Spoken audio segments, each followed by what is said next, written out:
एक हिरण का बच्चा बचपन में अपने माता पिता और परिवार से बिछड़ गया था, जिससे वह बहुत उदास हो गया। एक दिन वह एक पेड़ के पास हरी घास खा रहा था। तभी उसने एक शेर को देखा। शेर को देखकर वह बहुत डर गया। शेर ने उससे पूछा, बच्चे, तुम्हारा परिवार कहाँ है? और तुम तो बहुत बहादुर हो जो मुझे देखकर भी भागे नहीं। हिरण ने उसे बताया कि मैं अपने झुंड से बिछड़ गया हूँ। अगर आप मुझे, एक छोटे बच्चे को खा भी लेंगे तो आपका पेट नहीं भरेगा। आप मुझे अपने साथ रख लीजिए जब तक आप बूढ़े नहीं हो जाते, और जब आप बूढ़े हो जाएंगे और शिकार नहीं कर पाएंगे तब आप मुझे खा लीजिए। तब तक मैं भी बड़ा हो जाऊंगा और आपके कई दिनों तक भूख मिटाने के लिए पर्याप्त हो जाऊंगा। शेर हंसते हुए बोला, क्या तुम मुझे मूर्ख समझते हो? तब तो तुम आसानी से भाग जाओगे। हिरण ने कहा, नहीं सर, आप मुझ पर विश्वास कर सकते हैं, क्योंकि मैं कभी झूठ नहीं बोलता। शेर को उस पर दया आई और वह छोटे हिरण की बात मान गया। शेर अब बच्चे हिरण को अपने साथ अपने घर ले आया।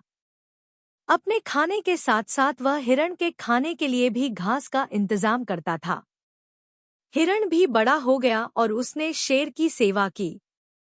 वह शेर की गुफा की सफाई का भी ध्यान रखता था। धीरे धीरे शेर बूढ़ा हो गया और हिरण खाने पीने के कारण दुगुना बड़ा हो गया। एक बार शेर कई दिनों तक शिकार नहीं कर सका और हर दिन भूखा गुफा में लौट आता। हिरण ने शेर को भूखा देखा और उससे कहा, महाराज, जैसा कि मैंने आपसे वादा किया था, जब मैं बड़ा हो जाऊंगा और आप शिकार करने में असमर्थ हो जाएंगे, आप मुझे मारकर अपनी भूख को कई दिनों के लिए शांत कर सकते हैं।